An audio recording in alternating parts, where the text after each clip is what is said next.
Okay, so last segment we figured out that the truck will sit in here.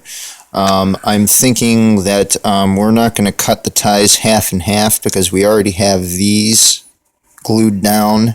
There's no point in peeling them back up and replacing them with this. So what we're going to do is we're going to line this up with our rail, and we are actually going to cut away the ties from this point on the round rigid section, leaving us with just the flex section and our round rail, which will slide in, and after everything is cut correctly, it should slide in no problem because it's going in at an angle. And then afterwards, what we will do is slide in this inner rail and this inner rail to make our point and to find out where we need to file. And then when we have that frog point set, we will figure out how to make our frogs. And then this temporary curved rail will be removed, and we will be sliding in this round piece. So I'm going to get cutting here, and I cannot hold my phone and cut at the same time. So unfortunately, but just so you know, this whole portion at an angle here is going to get cut against my pen here. All of these ties from the top of the pen here down are going to be getting cut away to line up with the edge of this.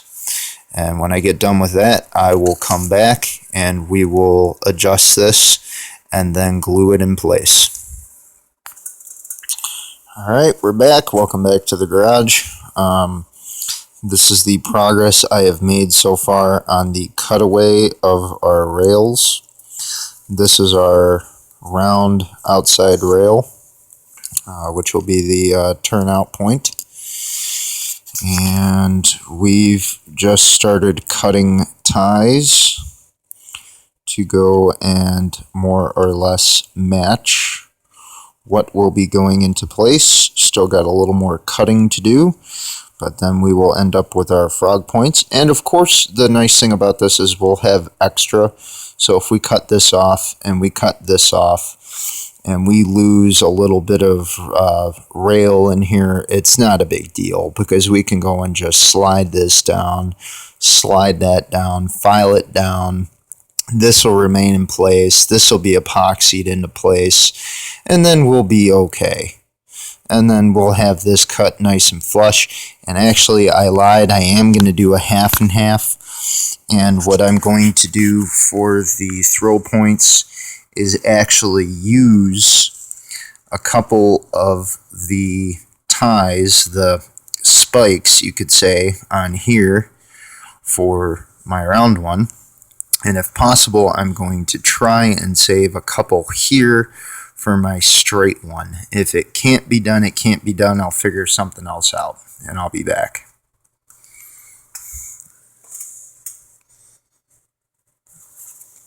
Alright, we're back. So we've finished cutting out all the ties. Some of them are not all perfect. As you can see, some are shorter or longer than others, but I think in this case, because it's a switch, I've seen them on real railroads that actually do look like this. There's chunks of wood missing here and there, and if we piece these together and epoxy them and add little bits and leftover pieces, once it's painted, I think it won't make a big deal, but we have our round section installed, and we've once again gone and attached the bumper. And if we take our little truck here, we can place that on the track, and once again, just like before with the other round rail, it rolls nice and smooth up until about that point. and that's where our points are going to go. When that starts to fall off, right in there, you can see it just wobbling in there, but then once you go here, you're fine. And notice how this rail is actually longer, so this gap in here is going to disappear because we're going to file this and push this forward.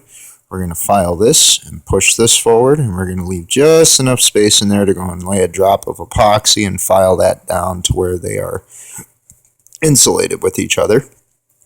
And then, because if you notice, this whole thing is an inch longer, if we screw up, we can go and cut pieces back, and we have almost an inch and a half to 2 inches to go and correct our mistake if our filing is messed up, and we have extra room because this is a flexible rail. We have that room to make. And as far as the throw points go, I will come back to that in the next segment. Okay, so here I have glued our outer rail in place and our inner small rail and lined them up as best as possible. And the glue is in place, so we're going to let this dry. And then when we come back, we're going to remove the inner 2 rails and sand them to where we get a nice point. And then we'll move on to the switch points after the frog. And we're back. This glue has set up a little bit. It's become tacky, so I'm not quite moving on to the frogs yet, but just to show you how extremely precise this still is, because we're using sectional track that's rigid and never changes. This truck is completely smooth on here. Oh, it's upside down. There we go. This has not changed at all. And as a matter of fact, if you were to get lucky, you could probably take this truck right off the edge. It would derail, and then it would probably re-rail itself. So this is all still in perfect gauge.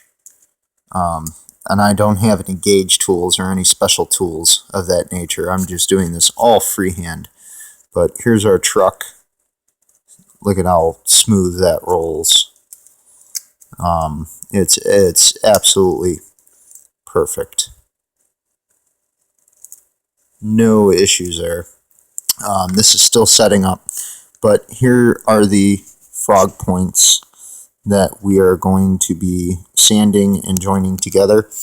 And also, if you look at this, aside from the warping of the cardboard, because that's what this is mounted on, and we're just using wood glue, this is perfectly level all the way throughout. Flip it up here. This is perfectly level. There's no wobbling in here whatsoever. I'm so far very impressed with myself, because I think this is going to turn out absolutely perfect. At least I hope it will.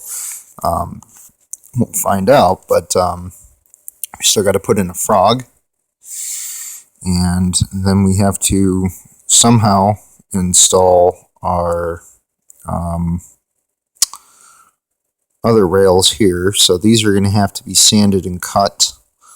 I'm thinking this entire long rail may have to come out, so that might be an issue, pulling out this entire rail to go and sand in for a point. This rail, because it is flex track, unless I got some glue in there. No, not really. Moves pretty freely. Oh, it's because of the rail joiner. It moves super freely. So putting in the rounded turnout portion to sand this and put a point in from the frog is not going to be an issue. And if you look, if it's visible on the round portion, because that is going to be the harder portion because that's rigid rail, not flex track, I've left in the spikes, which will come down and join in here after I put in the frog. The guardrails will be epoxied into place, and the straight frog, or the straight point, will be put in afterwards, and we will have to figure something out there, but because it is flex track, I'm not too worried, and I'll probably just use another piece of rail cut with some epoxy and put that in there, and it can just flex to open up instead of actually having to pivot on a point here. And then this will open while the round point closes. So we'll be back. Alright, so we're back, and we have used our handy dandy Dremel tool to file an edge onto this rail, and ever so carefully, I cannot stress this enough, what you're going to have to do is gently reinsert it back into your ties to this point, and then sand the other rail. And because it's longer, that one you can mess up on. This one, not so much. You don't have as much room, and you don't want to bend it. So I'm going to do that on this rail, and then I'll come back. Alright, we're back. We've ground down this rail here, and this rail here. And the butted end is this. So this goes out further, and then it is cut flush here versus here. And if you look, after placing both rails back in place, I know my phone doesn't have that great of a video quality, but those bad boys are perfectly flush and perfectly level. There's no gaps or anything, so we're good there. Now what we need to do is create a slight gap right about there and fill it with some epoxy, some quick setting epoxy. That's what I like to use. And we're going to take that gap right there, we're going to fill it with epoxy. First we're going to do a continuity test and get it as close as possible, fill it with epoxy, and then let it set, and then we're going to file it away, and it should be good to go. And then we're on to our points, and then our guardrails, and that'll be pretty much the completed project. So far we're 2 hours in. So thanks for watching. Okay, and we're back. We have not yet epoxied our frog head yet, but we will be doing that when I mix up some epoxy. But while I'm mixing up that epoxy, I figured I may as well lay down my sectional piece here. So the first thing I'm going to do before I epoxy, and I've already bent this into shape, is get this end sanded and file in a gap on this rail right about here, and I'm going to file in a gap, cut this down to size, and this will be installed. And then because this is from FlexTrack, this is fairly flexible stuff, so for that 1/16 of an inch we need to go back and forth. I'm not going to bother trying to put in pivot points. I'm going to just glue it solid with epoxy. Hopefully that'll hold up. And when I put in my throw bar, hopefully it will bend enough to where I have no issues. And we will see how that works out in the next video.